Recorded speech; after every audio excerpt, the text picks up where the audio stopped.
Maria, my mother said she wants to talk to you about inheritance, so call her, my husband said to me a few days after my father passed away. What? Why? My father had passed away just a few days earlier, and I was still grieving. My husband seemed indifferent to it all. Why is your mother talking about my father's inheritance? I don't know. Just call her tomorrow. My husband seemed so detached from it all. When did he become like this? My name is Maria. I'm a 48-year-old company employee. I quit my job for a while, but started working again after my child-rearing years were over. My husband Paul is the same age as me and we work at the same company. We got married when we were 22 years old and had our son George the following year. We've spent half our lives together. We used to be comfortable around each other, but lately I've been noticing more and more of his unpleasant side. I was focused on raising our son, but when George was 3 years old, my husband suddenly said, "I'm quitting my job." When I asked him why, he said he didn't like his boss and that he should be making more money. He said he wanted to quit because he saw his colleagues leaving for better jobs. My husband is easily influenced by others, and this bad habit of his was showing again. The result of his job change wasn't great. He got a slight raise, but he didn't fit in with his new colleagues and found the work boring. He used to be more lively when we worked together, but at some point he became dull. My husband's only pleasure seems to be going back to his parents' house. His parents' house is about a 30-minute drive away, so we go there often on weekends. At first I went with him, but since it was too frequent, I stayed home with George more often. There are many of my husband's classmates in the neighborhood of his parents' house, and I think he relies on them because he doesn't have any close friends at work. I've told him several times that we should go out as a family or play with George instead of just going to his parents' house all the time, but he refused because George doesn't like him. We hardly ever went out as a family. Instead, we often went out with my parents and George. My father bought real estate during the bubble economy and had passive income from it. He also worked as an ordinary company employee, so I think we were relatively well off. My parents always came to pick us up in their car when we went out. I thought my in-laws didn't want to see George because they didn't invite him over or complain about it, but it seems they like their son more than their grandson. That kind of life continued until George was in junior high school. It became less frequent when he became a junior high school student, but when I told my father about it, he seemed sad. My father bought a high-rise condominium that was being built near where we lived. When I asked him why, he said that you could see fireworks from the room and seemed excited about it. He remembered how impressed George was when they went to see fireworks before and thought that if they could see fireworks from the condominium, George would be happy too. When my parents started living in the high-rise condominium, George was already a high school student, but when I told him about my father's idea, he immediately visited his grandparents to see the fireworks. Since then, they have gathered there on the day of the fireworks festival every year. My mother said that my father who said that someday he would drink alcohol with George while watching fireworks was cute. My mother was originally weak in health and died after a while. It was sad even though I had prepared for it. However, on the day of the fireworks festival every year, we visited my father's place with George without fail. When George turned 20 years old and drank alcohol with my father for the first time on the day of the fireworks festival, my father was really happy. My husband only went once at first. The next time he met my father was at my mother's funeral. My husband is still easily swayed, and when the topic of cleaning the house comes up around him, he suddenly starts cleaning. When someone says they went to a popular spot with their child, he suddenly wants to go with us even though he rarely goes out with us. Well, I don't think he's a bad person at heart, and I've accepted it because we can live relatively comfortably. But things have changed. My father collapsed and passed away at work. His colleagues called an ambulance for him, but he passed away at the hospital. He had an acute myocardial infarction, and if he had collapsed at home, he might have been left there for days. Maybe it was better that he collapsed in a public place. My husband and George also came to see him, but they didn't make it in time. We finished the funeral somehow while grieving. Then an unexpected person spoke to me. "Maria, are you okay?" It was my mother-in-law who said that. I didn't have much contact with her, but I thought my in-laws were worried about me. That high-rise condominium is still worth a lot because it's in a redevelopment area. You can get a considerable amount of money if you sell it now. I was stunned by her unexpected words, and my mother-in-law continued. Only Maria will inherit the estate. It's good that you don't have to worry about money for the time being. I didn't have the slightest idea about inheritance. Yet these people were worried about inheritance and approached me. I tried to suppress my anger as much as possible and told my in-laws. I'll think about it slowly. Then I asked them to leave. Then my husband asked me, can that high-rise condominium really be sold for such a high price? The redevelopment plan had been discussed for some time, and my father had said that a large commercial facility would be built there and other condominiums would be built as well. But when I heard my husband ask such a question now, I was annoyed. A few days after my father's funeral, my mother said she wants to talk to you about inheritance. My husband said, what?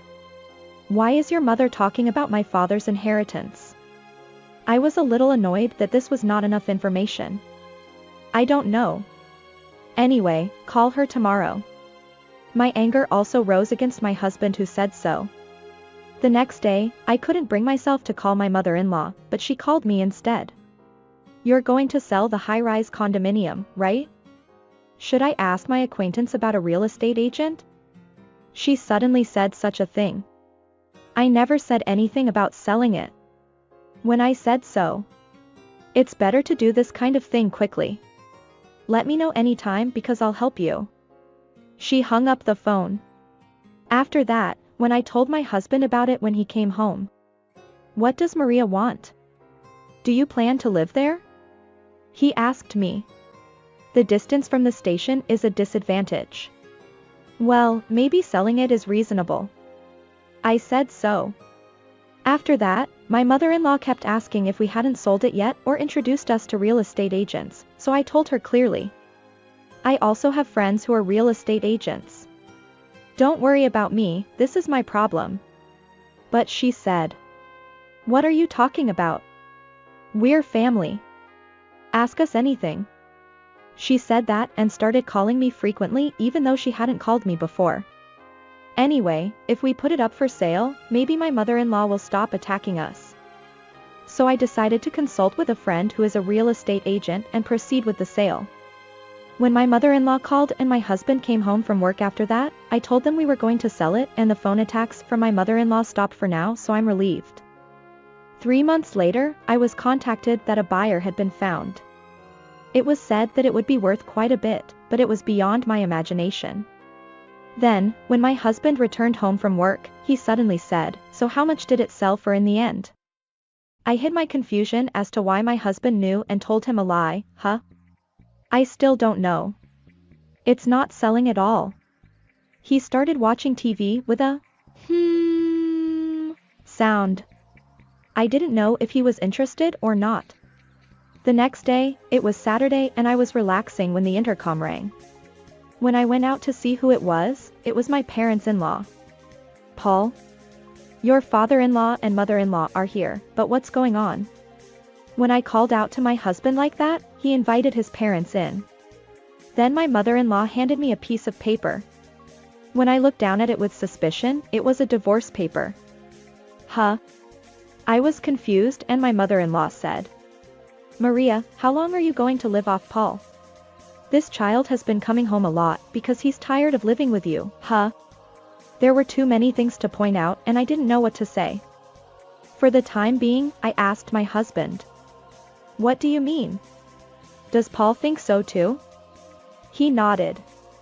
I didn't understand the meaning of this conversation that had never come up before. My husband continued. If we get divorced and split the money, we can live for a while, can't we? My parents-in-law also nodded. A friend of mine who is a real estate agent said that the high-rise condominium sold for a considerable amount of money. If that's the case, we'll get a lot of money and we'll be able to live for a while even if we get divorced. What is this person? They're unbelievable people. While I was stunned, my husband began filling out the divorce papers. My husband really intends to get divorced. Do my parents-in-law want my husband to come back to their house, or do they hate me? They must have whispered something to my husband and he must have been swayed again. So they want me to get divorced and take the money from the high-rise condominium that has been inherited by me. My husband must have thought it was a good idea and it made me sad, but he probably thinks that he can get away with getting an inheritance himself if he gets divorced. However, inherited property is not subject to property division. Knowing this, I snatched away the divorce papers and filled them all out on the spot. When I said that I would take care of it, my husband said, "It's too much trouble, so just do it. And I'm leaving here so Maria can live here," he said as he left with his parents. He said he would come back later for only his large luggage and left pulling his suitcase. They must have planned with their parents-in-law and waited for the right time to leave. Since they are preparing to leave home properly, there is nothing more to say to my husband. I called my son George on the phone and told him about this incident. "What? What's that all about?" George was angrier than me, but after thinking about something. "Just wait a little bit before submitting the divorce papers," he said. I asked him why, but he didn't answer, so there must be something he's thinking about, so I decided to wait for George's call. A week later, George came to my house. They were thinking about this, he said, taking out several photos. It was my parents-in-law's house. However, it was not the old-fashioned house that had been there until now, but a new one, so I didn't know until he told me. When I asked what it meant, he said that his university friend lived near my parents-in-law's house and took these photos. Moreover, my parents-in-law had been boasting about it in the neighborhood, saying that they had recently rebuilt it. George's friend had fun playing detective and took these photos. And this. George threw another photo on the table. There was a woman I didn't know with my husband. My friend was having fun with surveillance, and he said he took this kind of photo and followed them. Next, there was a photo of my husband and a woman I didn't know entering a hotel with their arms around each other. There were also photos of the two of them entering my parents-in-law's house together. I was stunned. Was my husband cheating? Perhaps he had been going to my parents' house so often to meet this woman? Moreover, if the two of them entered my parents' house together, does that mean it was approved by my parents-in-law? According to the information he asked about, Dad is going to get married soon. That's why they rebuilt the house. George said. Isn't George's friend too capable? With this much evidence, I can claim compensation and get divorced. Of course, I won't give him the money from selling the high-rise condominium. I made up my mind to start looking for a lawyer. The next weekend, my husband called. "Hey, what do you mean you haven't submitted the divorce papers again?" he said in an unusually irritable tone. "Oh, I'm busy and can't go to the city hall easily." "How did you find out? Are you trying to remarry someone?" When I said that, my husband got even angrier. "What are you talking about? Anyway, if you don't submit the divorce papers quickly, I'll ask a lawyer to divorce you forcibly." It must have hit home. Okay. I just asked a lawyer too. When I said that, my husband's tone changed. Huh? Lawyer? Yes, I think I'm going to ask for compensation. Compensation? For what? My husband seemed to be in a hurry and his voice got louder. For cheating. You cheated every time you went back to your parents' house? How long has it been going on? I sighed. No. That was a high school classmate. He said he divorced and went back to his parents' house and only lasted about 2 years. My husband stopped as if he had realized something when he said that much. Oh, 2 years. A high school classmate. Thank you for the useful information. My husband laughed it off. Oh, yeah, it's been 2 years. But we're getting married soon. So if you don't submit the divorce papers quickly, we'll be in trouble because both parents have agreed. You're talking a lot, but are you okay? Then my husband laughed through his nose. There's no way I'm asking for compensation for cheating. Because if we get divorced, we'll divide our property. Actually, the lawyer has already set his sights on that. The money from selling your high-rise condominium is quite a bit even after dividing our property, so compensation is just a small amount. My husband started saying nonsensical things. Did you rebuild your parents' house with that money? I'm taking out a loan in my name, but if we divide the property, I can change it all at once. I laughed at his excited tone. Are you serious? My father's condominium was sold, but that money is not subject to property division. What? Why? Did neither you nor your parents know that? You're so ignorant. And you're already jumping the gun and rebuilding the house? Unbelievable. I looked at my watch. It was almost time. By the way, Paul, are you at home now? Yeah, why? My husband still sounded confused. Well, I'll be there soon. I heard the intercom over the phone and told my husband to answer it. George. My husband's surprised voice echoed. George had gone to see my husband with a lawyer. He probably had something he wanted to say to him as his son, and he casually said he would also claim damages while he was at it since I had no intention of meeting him. I don't care if you divorce me. I don't have many memories with you anyway. But if you try to take Grandpa's inheritance from Mom, I won't forgive you. I have more memories with Grandpa, Grandma, and Mom than with you. I heard George's voice over the phone. Tears came to my eyes at his words. Afterwards, I claimed damages for my husband's infidelity and we were divorced. It seems that the person who had an affair with him was told that he was divorced and single. And he seems to have been sued for marriage fraud. I heard from George's friend that my in-laws had just finished building their house but were already putting it up for sale. My husband didn't seem to have quit his job, so maybe he moved into the company housing or my in-laws' house. However, it was an old building with a bad reputation for human relationships. Well, it's good that he has a place to live. I hope he works hard. I sold my father's high-rise condominium and bought a well-located condominium with the money. George said he would come see me with his girlfriend this summer because they could see fireworks from there. I imagined attending my son's wedding in the future and was grateful for how much he had grown.